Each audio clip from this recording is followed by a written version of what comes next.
Boa noite, minha gente, boa noite. Sejam bem-vindas e bem-vindos. Deixa eu fixar aqui o tema. Fechando a semana com chave de ouro, dentro desse projeto de lives voltado para o desenvolvimento de carreira e recolocação profissional. Hoje eu vou conversar com a Joyce Vicente. Ela já chegou, pontualíssima, essa minha convidada. Inclusive, ela já me chamou aqui. Começar a nossa conversa. Deixa eu dar as boas-vindas para Joyce.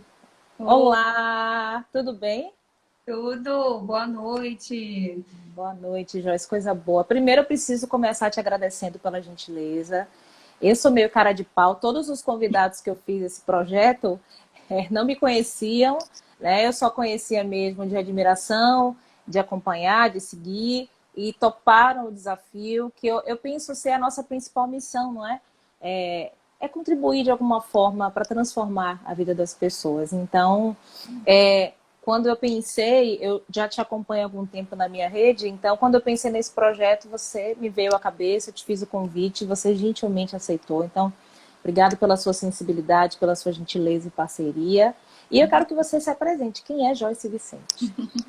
Então, Joyce Vicente é muita coisa, né? Mas falando de carreira, eu sou fundadora da Carreira em Movimento, que é uma consultoria de desenvolvimento humano, que trabalha com empresas na área de gestão de pessoas, prestando serviços de gestão de pessoas e com pessoas que querem desenvolver, né, se desenvolver profissionalmente, principalmente profissionais de RH.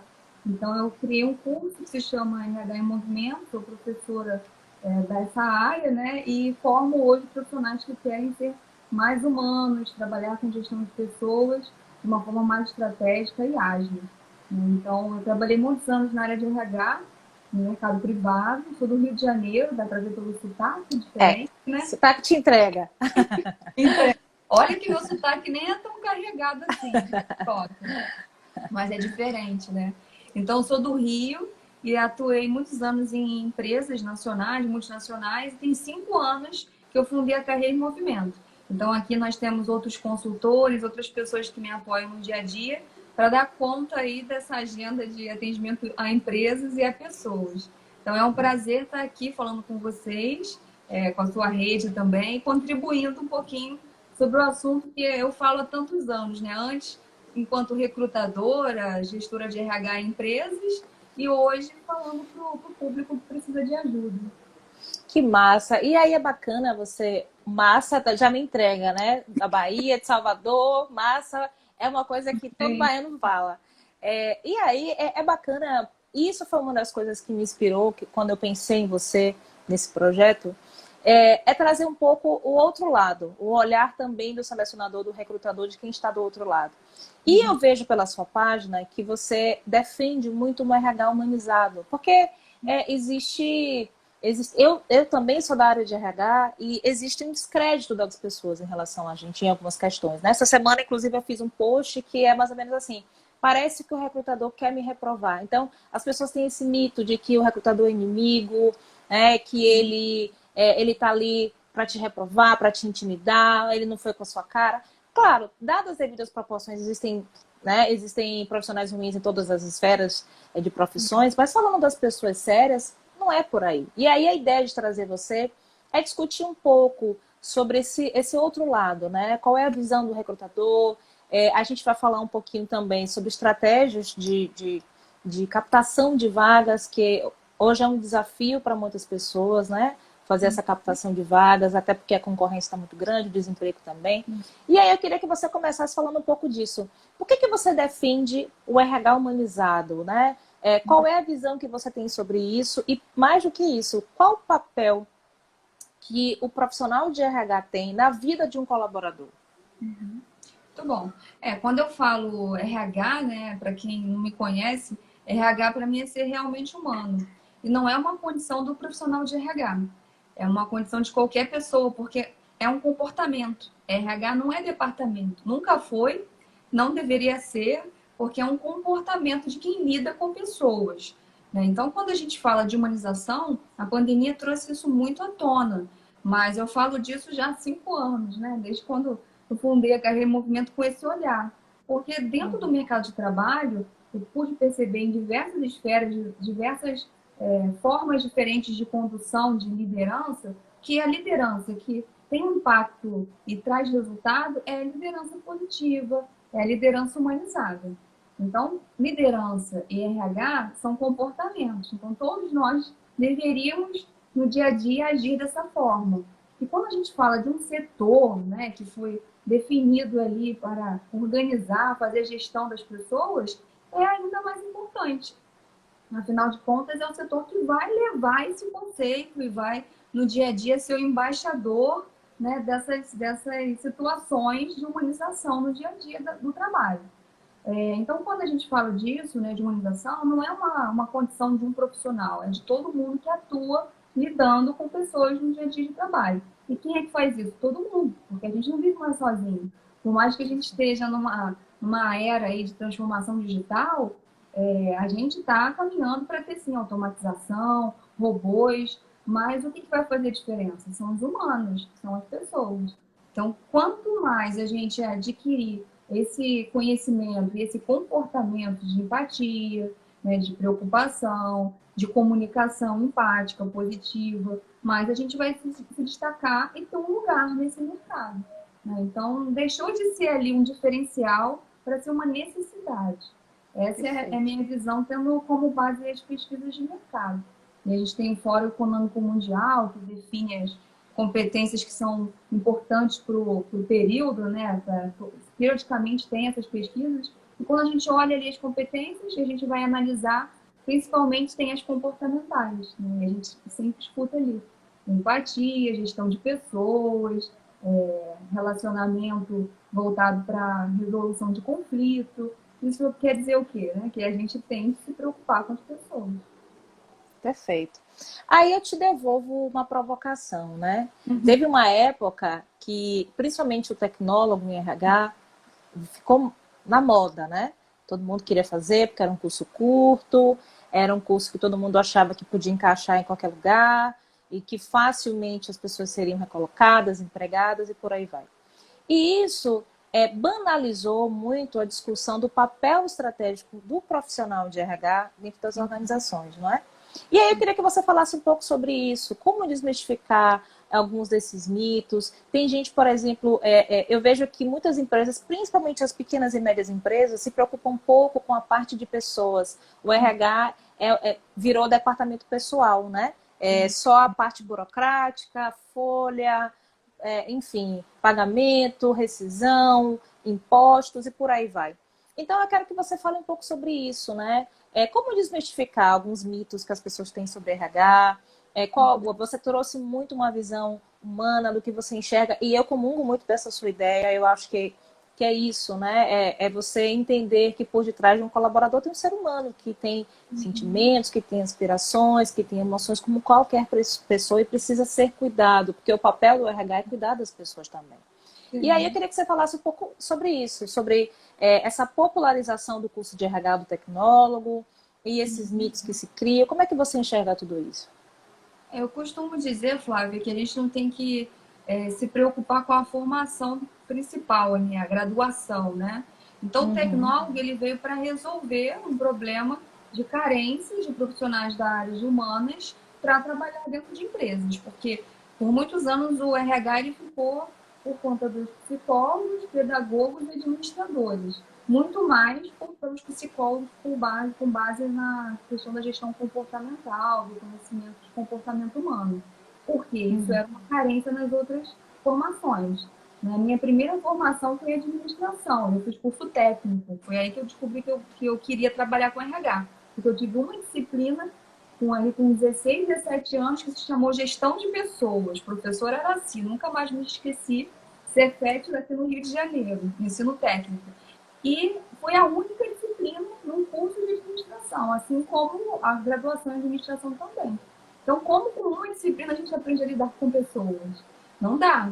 Mesma coisa na psicologia, que todas as disciplinas são voltadas para o ser humano, para a mente humana. Mas qual que ensina a lidar com esse ser humano dentro do ambiente organizacional? Dentro de uma empresa, com toda a formalização, tudo que a gente tem ali dentro. Então, para suprir essas carências das formações, Assim como pedagogia, que ensina muito em relação ao estudo, à educação dentro das empresas, e não olha para esse olhar aí da formalização, né, que o RH pede, nasceu o tecnólogo em gestão de pessoas, pegando tudo que faltava dessas outras graduações. E é um curso maravilhoso, perfeito. Eu não fiz gestão de RH, eu fiz pedagogia, né, e fiz outras formações depois, psicopedagogia, psicologia positiva, para entender mais do que estava me interessando ali, que era atuar com desenvolvimento humano. Mas eu entendo que o profissional que se forma em qualquer graduação, ele não está pronto para o mercado, porque não é suficiente. A gente estar pronto para o mercado é a nossa prática, é entrar em ação. Então, no meu ponto de vista, o que é comum de muitos profissionais da área, a gente escuta isso da liderança no dia a dia, o mais importante é a atitude da pessoa, é o que ela vai fazer. Eu já tive gestores de RH, nutricionistas, engenheiros, advogados. Eu tive um gestor de RH psicólogo e todos eles foram maravilhosos, independente da formação deles, mas a vivência e a prática e o comportamento, os comportamentos que eles tinham no dia a dia, contribuíam para eles executarem bem as atividades deles. Então, Massa. para resumir tudo isso que você falou, não importa, eu vejo o tecnólogo como muito importante, mas ele não é suficiente para a pessoa exercer essa atividade dentro da empresa, né, de uma forma plena, com todas as competências que são requeridas, que são diferentes de acordo com a cultura da empresa. Então, se eu estou numa empresa que é mais jovem, eu vou ter que ter uma cultura ali de agilidade, né, de improvisação. Se eu estou numa empresa mais formal, eu vou ter que lidar com processos mais complexos. Isso a gente aprende na prática. É colocando a mão na massa com a experiência e com interesse em aprender. Por isso que o curso que eu criei, Flávia, ele é totalmente prático. E eu falo isso para os alunos e eles mesmos falam, né? Eles falam, Joyce, isso aqui para mim está sendo muito mais interessante que a graduação, que a pós-graduação que eu fiz. Foi isso aí. Esse foi o meu objetivo. Só que você não pode ignorar a graduação, porque teoria é importante. Mas a gente tem que saber pegar a teoria e colocar em prática.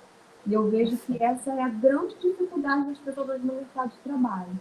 Principalmente as pessoas que devem ser mais aí o seu público que estão buscando recolocação. Sim, sim, com porque certeza. elas não acreditam. A autoconfiança, né, diminui ainda mais por falta dessa prática aí no mercado. Perfeito. Vamos ver aqui uma contribuição da Mai Moura. Ela disse: é para isso que serve o estágio, aplicar o conhecimento teórico na prática. Porém, algumas empresas estão exigindo experiência no estágio. Pois é, ainda tem isso, né? O tecnólogo depende muito das universidades, das faculdades. Tem faculdades, por exemplo, que não exigem estágio. Então, o profissional ele sai realmente sem contato prático nenhum. E é jogado no mundo do trabalho, né? E fora que, assim, a competitividade está muito agressiva, né? O mercado está muito agressivo. Cada vez mais cobra-se que as pessoas saibam mais. E nessa crise que a gente está vivendo, eu não sei como é que você enxerga isso, qual é a realidade aí do Rio, mas aqui em Salvador, na Bahia especificamente, eu tenho percebido muitas posições de RH generalista. A gente tem tido poucas posições especialistas, porque as empresas estão enxugando o quadro, né? Tá querendo uma pessoa que faça tudo. E aí, muitas vezes, isso dificulta ainda mais o processo de recolocação da pessoa, né? Se ela não tiver essa vivência. Só que isso é um ciclo, né, Flávia? Todas as vezes que o mercado vai mudando, eu passei por algumas crises, aí eu trabalhei muitos anos na área de óleo e gás e pude perceber isso.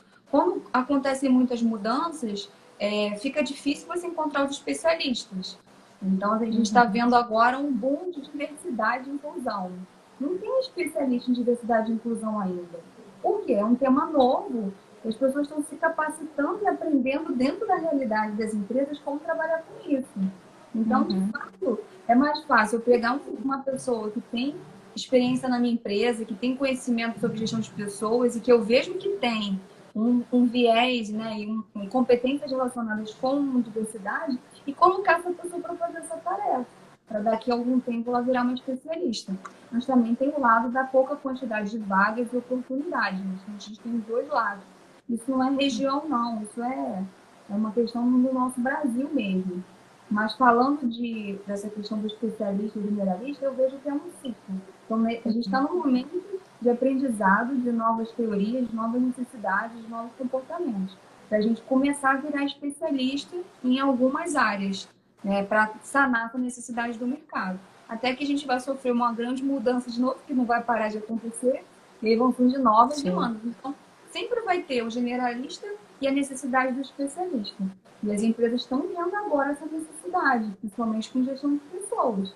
Então, já está tendo a necessidade de ter uma pessoa, um profissional mais voltado para cuidado, para saúde mental, enquanto o outro voltado mais para a parte da gestão, de organizar as equipes em home office, ver cronograma de trabalho, ajudar nessa parte de organização mesmo, que aí tem que ter um viés mais analítico de organização.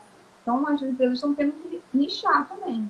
Porque botar o generalista ali, sem ele se especializar em alguma coisa, ele não vai conseguir fazer o resultado acontecer. Então, depende muito da cultura, da possibilidade da empresa agora. Quando as empresas são menores, né, e muitas empresas menores não tinham RH, agora elas estão vendo a necessidade de ter esse profissional. Aí vai ser o generalista, porque ela não tem uma tarefa só para ele fazer, Isso. tudo. É verdade. Olha que bacana. Desculpa. Olha que bacana a nossa ouvinte aqui. Ela disse que ontem ela viu no LinkedIn um anúncio de vaga de gestor da felicidade. Olha que incrível. Já está massa. A gente viu essa notícia no ano passado e foi numa empresa dos Estados Unidos. Se não me engano, foi McDonald's. Eu não me lembro agora ao certo.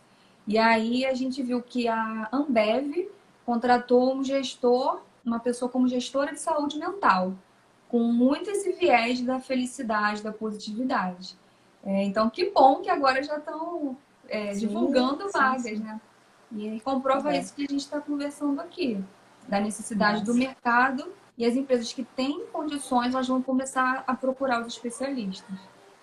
Massa. Mas entrando agora especificamente, fazendo um funil, né? Entrando no foco do tema da nossa live, eu quero que você me diga, é possível criar oportunidades de emprego, né? Porque eu vejo muita gente me dizer assim, Flávia, eu tenho enviado um monte de currículo por e-mail, eu aciono meus contatos, eu falo com não sei quemzinho, eu peço fulano para me indicar e eu não consigo participar de entrevista e tal.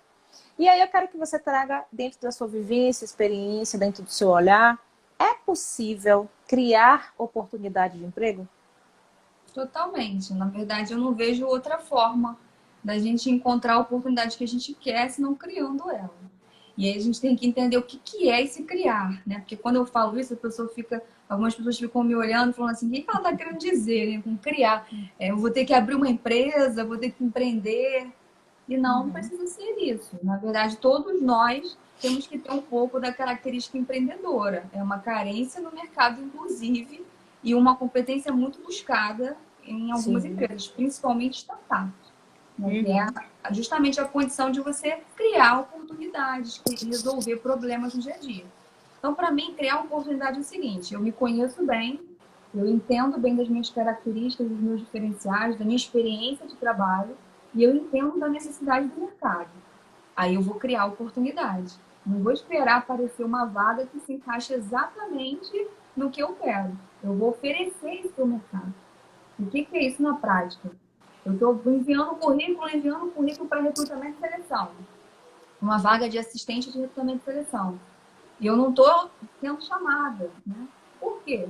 Porque eu estou esperando, eu estou olhando a oportunidade, estou esperando alguém me dar essa oportunidade. Para eu criar essa oportunidade, eu tenho que olhar para a minha experiência, para o meu diferencial, para os meus talentos e começar a mostrar isso no mercado. Chegar para a empresa e falar assim, olha, eu posso te ajudar com X, Y, Z. Eu posso fazer isso e isso aqui diferente para você. Você quer que eu te ajude com isso? E aí, quando eu falo isso, as pessoas ficam assim, nossa, Jorge, mas isso é muito tópico, né? Não tem como fazer isso. Tem, porque eu tenho diversos exemplos de clientes que fazem isso. Eu tenho um cliente que recentemente foi numa entrevista para uma vaga, não me lembro agora qual é o cargo, mas ele chegou na entrevista, o recrutador foi franco com ele, falou, olha, essa vaga, a gente entrevistou uma pessoa mais cedo, eu não quis desmarcar com você, mas mais cedo a gente entrevistou uma pessoa e o diretor gostou muito dessa pessoa. E ele já pediu para a gente fazer um registro, né, da contratação, a carta oferta para essa pessoa. E aí, qualquer pessoa escutando isso, a maioria, né, ficaria como? Sem ação, ou triste, pensando assim, acabou para mim, vou embora. Sabe o que ele fez? Ele continuou o discurso dele, mostrando para o recrutador tudo o que ele poderia fazer para contribuir com a empresa, mesmo em outro cargo. Ele sabia da história da empresa, ele sabia dos objetivos, missão, visão, valores. Ele sabia tudo sobre a oportunidade, sobre a área, sobre a empresa.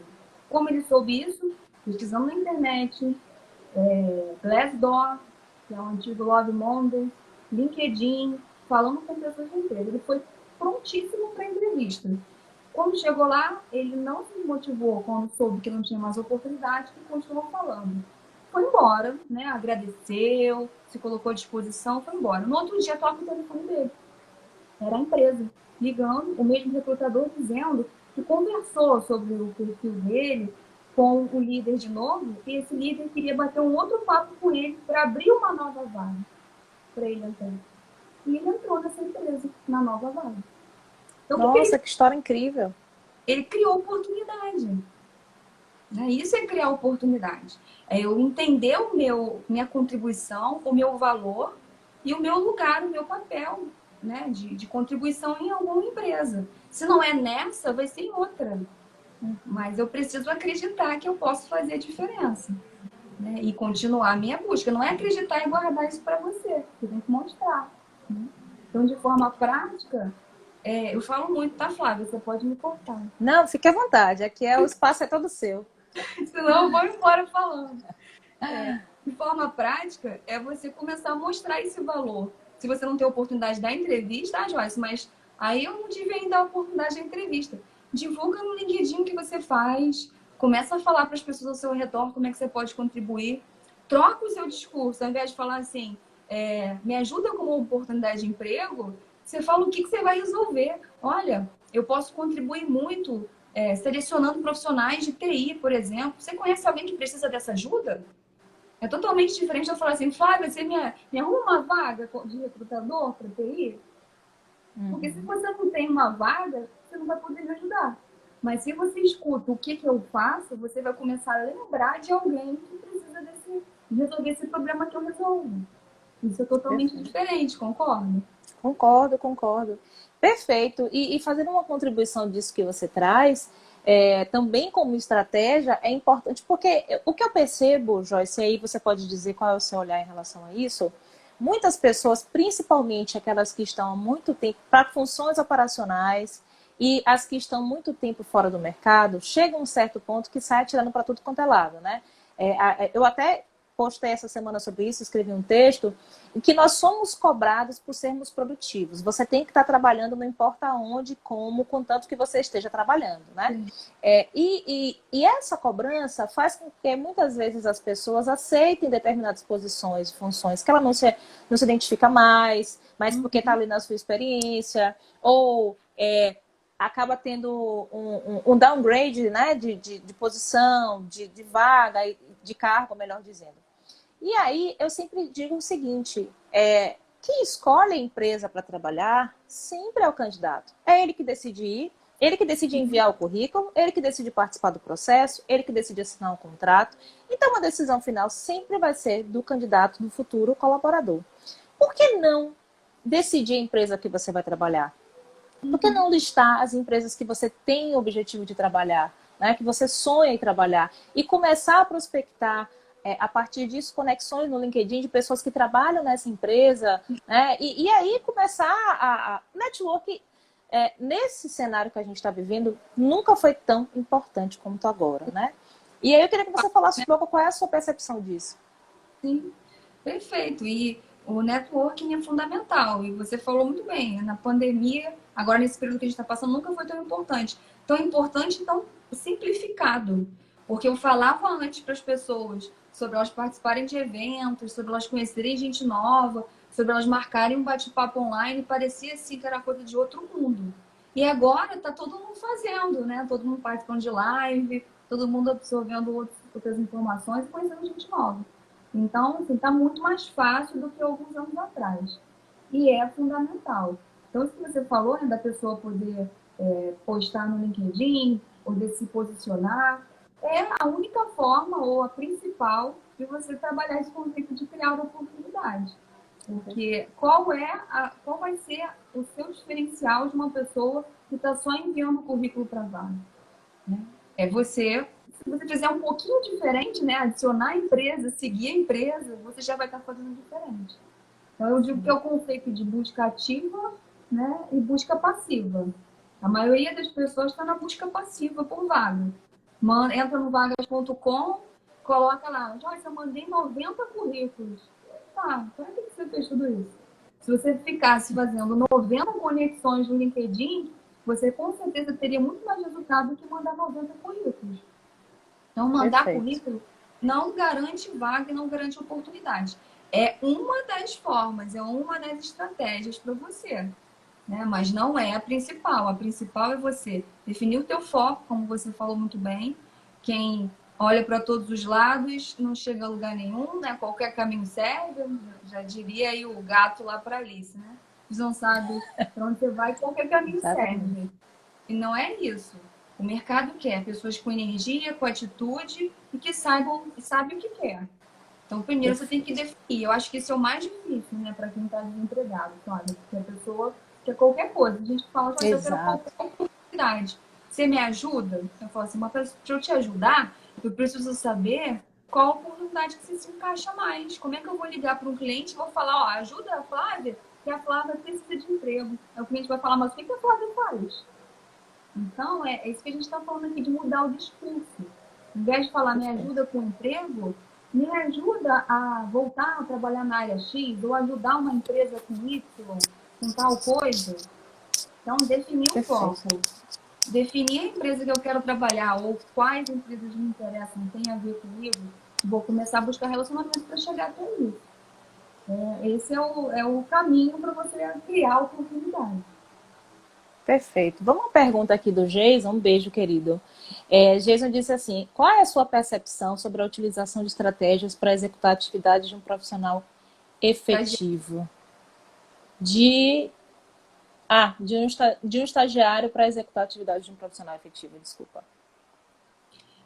Olha, Jason, eu não sei se ele perguntou para mim ou para você, mas o estagiário, ele está ali para aprender e para dar suporte.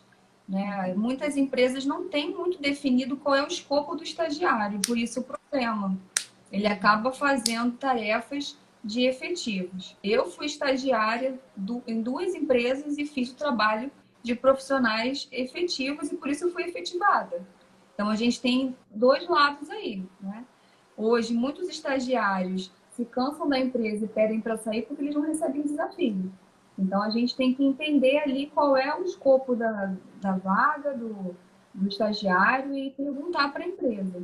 Eu não vejo como uma estratégia ruim colocar o estagiário para desempenhar tarefas que demandem desafios, demandem responsabilidade, porque eu preciso saber se ele vai dar conta disso.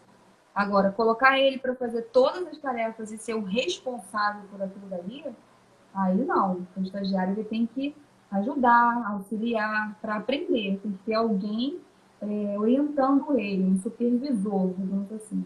Então, minimamente tem que ter um supervisor. Agora, vamos falar de uma empresa pequena que contrata um estagiário de RH para trabalhar, um estagiário de psicologia para trabalhar dentro do BP, porque a empresa não tem RH, né? Esse estagiário ele vai fazer tarefas que ninguém faz. Ele vai contribuir com tarefas que ninguém faz. Então, ele tem a oportunidade de cavar uma vaga, por exemplo. De criar uma vaga para ele, dependendo da forma que ele vai lidar com a situação. Então, depende muito da situação. Né? Eu vejo as empresas se aproveitando disso, algumas, mas outras usando isso como estratégia também. Sim, e eu acho que você trouxe elementos muito ricos, né? Que é uma discussão polêmica, por que não dizer, né? Porque muitas vezes o profissional, o estagiário, ele fica numa sinuca de bico, né? Eu preciso da experiência, preciso da grana, como é que eu faço? E aí é importante você traçar um planejamento. Quanto tempo você quer ficar nessa empresa? De fato, você quer só experiência ou você tem aspirações dentro dessa organização? Você consegue se enxergar, né? Daqui a 2, 3, 4, 5 anos crescendo nessa empresa? Se a resposta for sim a todas essas perguntas, é importante permanecer. E é importante também falar sobre isso, qual é a cultura da organização, né? Se é uma gestão clara, transparente, muitas vezes o próprio gestor, o supervisor, faz isso de propósito para testar, né? Para testar as competências, para testar a resistência e até mesmo para... Eu, por exemplo, eu ainda sou CLT e eu trabalho numa organização que contratava muitos estagiários. E eu tinha na minha equipe alguns estagiários, alguns foram absorvidos, por assim dizer, efetivados, e outros não. Por quê? A pessoa tem essa visão de estagiário, que ela não faz, só faço o que está no meu escopo de trabalho, não me dê mais nada além disso, porque eu sou estagiário. Então, uma pessoa dessa, de fato, só quer a experiência para, enfim, para eliminar horas na faculdade ou para contar e por aí vai. Mas quem normalmente se destaca é aquela pessoa que é perspicaz, que vê além do óbvio, né? Que tem comportamentos diferentes dos demais. Não tem jeito. Para você se destacar, você precisa ser diferente. Não tem para onde correr. Aqui no Rio a gente fala que é vestir a camisa. Tem que vestir a camisa da empresa. Pois é. Agora, continuando essa questão de estratégia, que outras dicas você dá para que alguém... Você deu uma dica poderosíssima, muito rica, essa coisa de mudar um pouco o discurso, e eu acho que esse é um pontapé inicial crucial, né? Que é um divisor de águas na mudança de comportamento de quem está buscando recolocação, é sair dessa posição de vítima, por assim dizer, para ser alguém procurado pelo mercado, que o mercado te queira e não que você fique desesperado atrás de vagas. Isso é um cenário fácil? Claro que não. Tem uma série de fatores aí que influenciam. Às vezes, o próprio sistema que não ajuda muito. Quando eu digo sistema, eu estou falando do sistema social mesmo, que não ajuda no sentido de dar as mesmas condições de igualdade para todo mundo.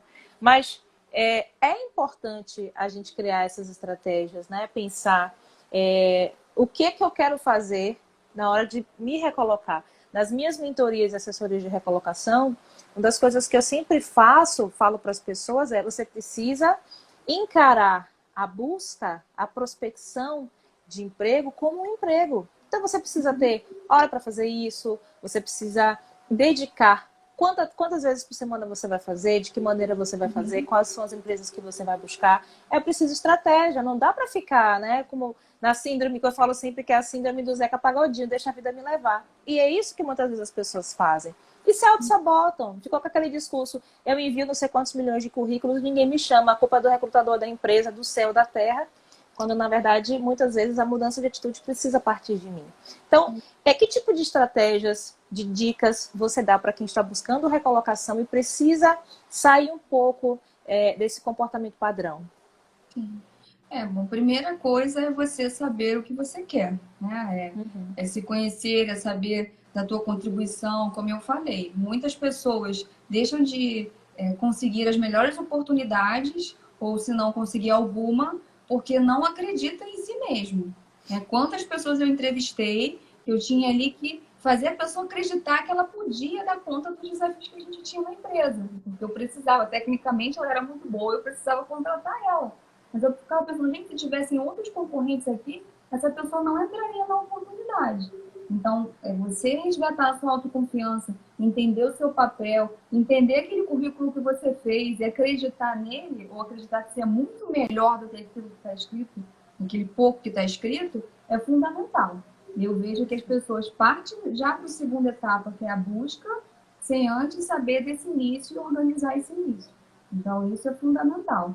E aí, a segunda parte é você se organizar. Então, você falou muito bem ali.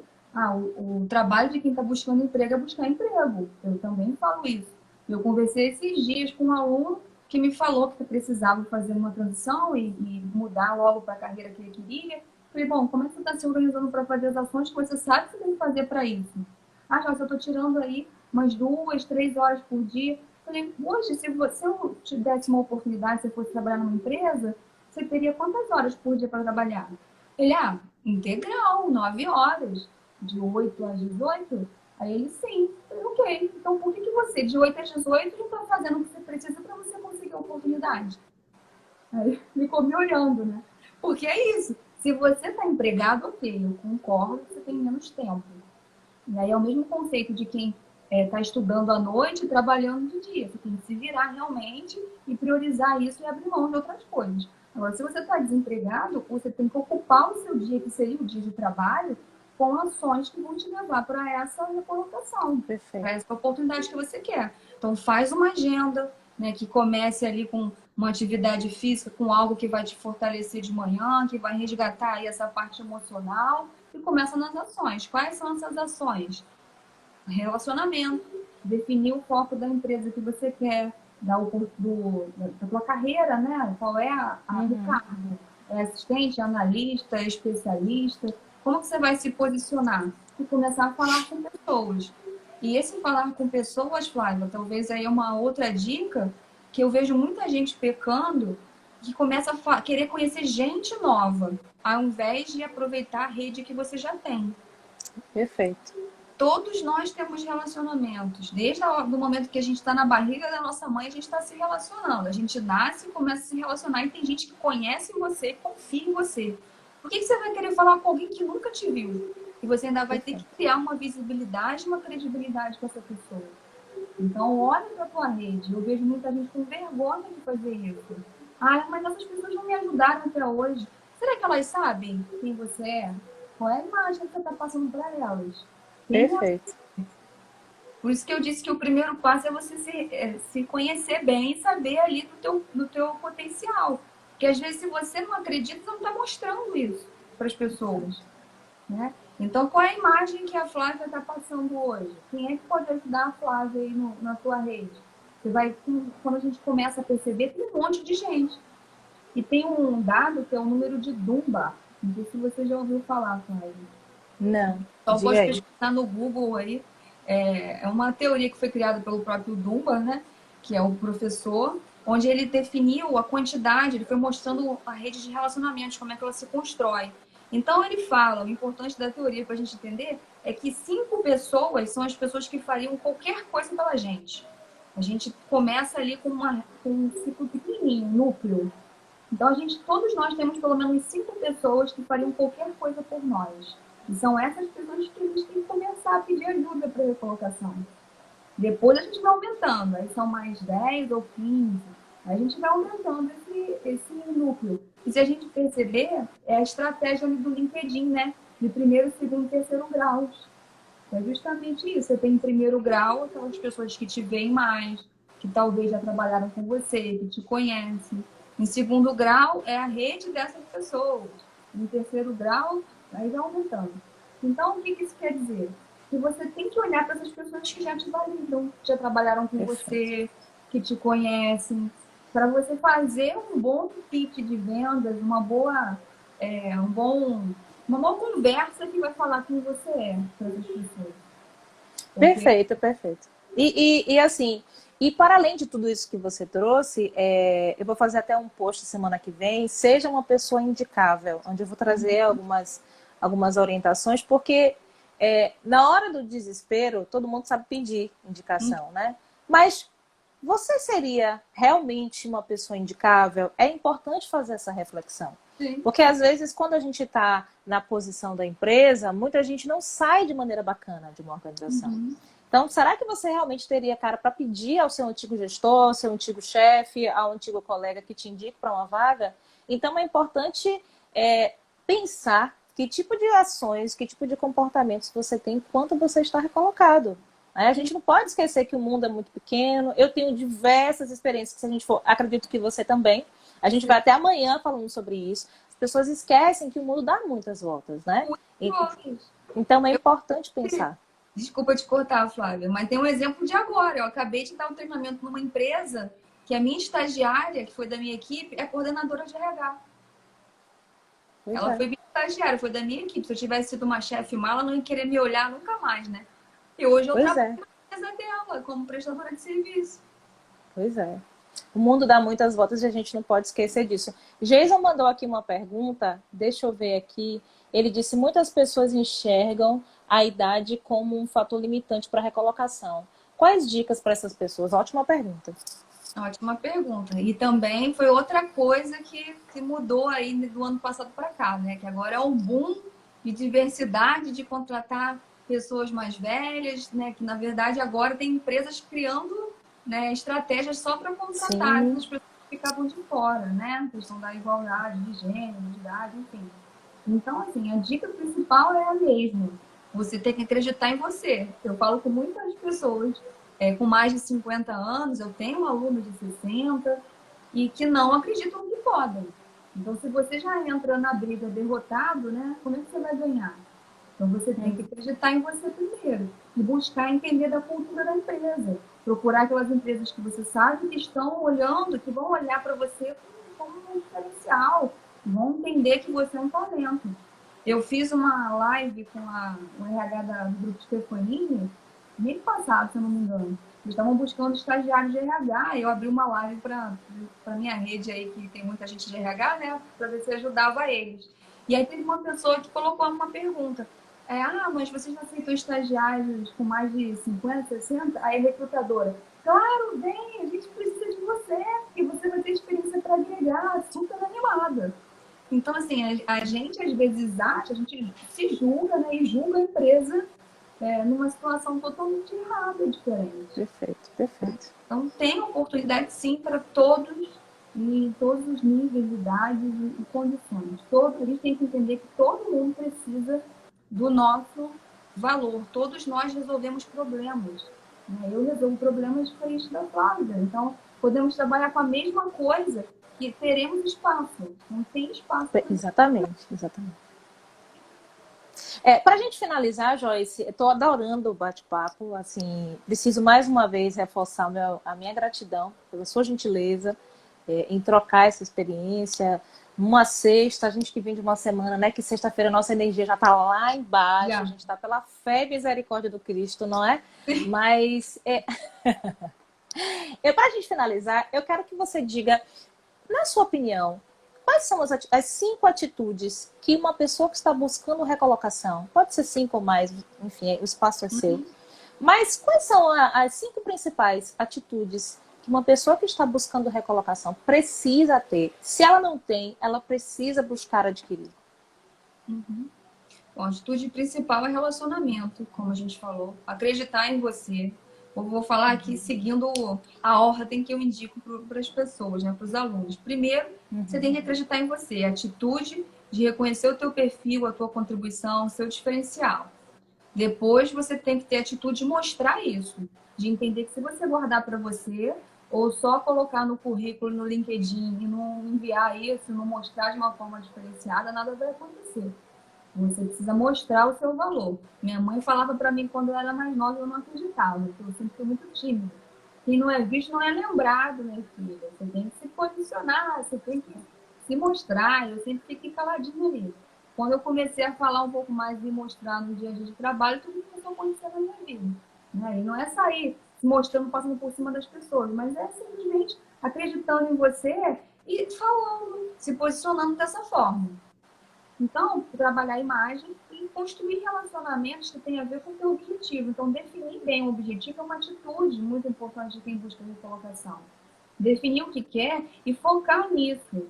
E foco é dizer não para algumas coisas. Então, você vai ter que dizer não para aquela ajuda que um amigo está te pedindo para você dar numa empresa. Porque se você dá aquela ajuda lá para ganhar um salário muito menor, que não tem relação com o que você quer, pode ser que você perca o foco desses processos seletivos que você pode ser chamado. Então, tem que pesar isso muito bem, né, para você direcionar os seus esforços. E estar se relacionando com pessoas que podem contribuir com você. Né? Definir bem quem é que vale a pena você investir no dia a dia. Buscar esses relacionamentos de pessoas que já te conhecem há muito tempo, mas entendendo que você tem que focar nas pessoas que podem te ajudar. E lembrar que uma atitude também muito importante, que relacionamento é dar e receber. Então, muitas vezes a gente só está pedindo. A gente está pedindo, me ajuda com uma oportunidade. O que você está fazendo para essa pessoa? O que você está contribuindo? Um outro exemplo que eu tenho de um outro cliente, Flávia, é uma pessoa que ficou desempregada, era um engenheiro, né, tinha uma carreira bem consolidada, ganhava um salário muito alto. Ele começou a sugerir para parceiros e ex-funcionários, né, até da empresa em que ele trabalhou, fazer projetos na empresa dessas pessoas. Ele disse que ficou mais ou menos uns 6 meses fazendo muitos projetos, de graça, sem ganhar nada. Depois desse período, começou a chover tanta vaga para ele que ele começou a indicar para os amigos. Então, esse é o exemplo de dar para a gente receber. Então, isso eu acho que casa muito bem com tudo que a gente está falando aqui, de você se posicionar, você acreditar no seu valor, na sua contribuição, mostrar o seu valor e contribuir, porque isso vai voltar para você. Então, o que está faltando muitas vezes é a atitude principal, o nome já diz, atitude. É você se posicionar, é você fazer. Né? Então, entra no LinkedIn, compartilha coisas relacionadas com o seu objetivo, adiciona pessoas da empresa que você tem interesse em trabalhar, manda uma mensagem, ao invés de mandar mensagem igual eu recebo um monte todo dia, aqui vai o meu currículo. Eu olho assim, gente, não tenho vaga, eu não sei que. Por que eu vou olhar o currículo dessa pessoa? Pensa comigo, coloca no lugar da pessoa que você está enviando o currículo. Por que você olharia o currículo de alguém que você não conhece? Agora, quando a pessoa me manda uma mensagem assim, Joyce, eu vejo esses conteúdos, as suas postagens, muito obrigada. Você que tem experiência com RH, me dá uma dica, porque eu estou enviando o meu currículo, eu não sou chamado, ou então eu estou buscando recolocação nessa área. Eu vou ler a mensagem dessa pessoa, porque minimamente ela se preocupou em reconhecer o meu trabalho, em dar mesmo um elogio para mim. E por isso eu dei atenção a ela. Então a gente às vezes esquece disso, né? E a gente fica ali naquela zona do vitimismo, na síndrome do coitadinho, que nada acontece, que o país está em crise, que não tem vaga. Olha, tem um monte de clientes, eu atendo empresas precisando de talentos e não acham. Da mesma forma que eu escuto gente reclamando que não tem vaga, eu escuto empresa reclamando que não tem profissional. O que está acontecendo? Tem um limbo aí, né? Que tá faltando. Exatamente. Tem alguma coisa errada aí. Algo de podre no reino da Dinamarca, né? Exatamente. E o problema é esse. Quais as principais, a gente já ia encerrar, mas eu não posso deixar essa pergunta aqui. Claro. Quais as principais competências que podemos ter e exercer para um estagiário de RH? Eu acho que é isso, né? Ter e exercer, isso mesmo. Vai depender muito da empresa, mas falando de maneira geral, né, do mercado, a pessoa de RH, as competências do RH, né, é ser empático, trabalhar de forma organizada, ágil, focado na cultura da empresa. Então, competências de organização, trabalho em equipe, liderança, gestão do tempo, empatia, todas essas competências são muito importantes. E quando você fala de um estagiário, é essa atitude, essa vontade de contribuir, de fazer diferente, não simplesmente de chegar ali e ficar esperando as pessoas demandarem. Né? As empresas querem que você mostre o que você pode fazer diferente. Você entra ali com novas ideias, com novas experiências, independente se você só estudou a vida toda. Você tem uma experiência de vida para contribuir. Então, é você entrar com essa vontade, com essa atitude de contribuir com alguma coisa. Massa. Joyce, querida, mais uma vez, muito obrigada. Deixa eu só dar alguns recados aqui. Quem chegou depois, eu vi que muita gente chegou ao longo da live, vai ficar salvo no meu feed pelas próximas 24 horas. A partir de amanhã, fica no meu IGTV e vai para o meu canal no YouTube, Flávia Silva, consultora de carreira. Muito obrigada. Essa semana foi uma semana incrível, dedicada. Até semana que vem eu tenho outras lives dedicadas também à recolocação, à orientação, para quem está buscando recolocação. Então, se alguma coisa que a gente discutiu aqui fez sentido para você, compartilha, manda para um amigo, para o vizinho, para o irmão, que está precisando ouvir essas orientações, que está precisando se fortalecer. E muito obrigado para todo mundo que ficou aqui esse tempo todo, quase uma hora, né? Você poderia estar fazendo qualquer outra coisa, escolheu estar aqui com a gente nesse encontro. Então, assim, eu preciso agradecer a cada um de vocês que permaneceu aqui com a gente. E, claro, agradecer a você pelas contribuições. Foi muito, muito bacana. Muito obrigada. Eu adorei o papo. Que bom, Flávia. Obrigada a você pelo convite e todos que participaram também. Estou à disposição aí para contribuir mais e mais, tá? Tá bom. Beijo, Joyce. Beijo, boa noite para você. Ana. Para você também. Tchau. Tchau, tchau.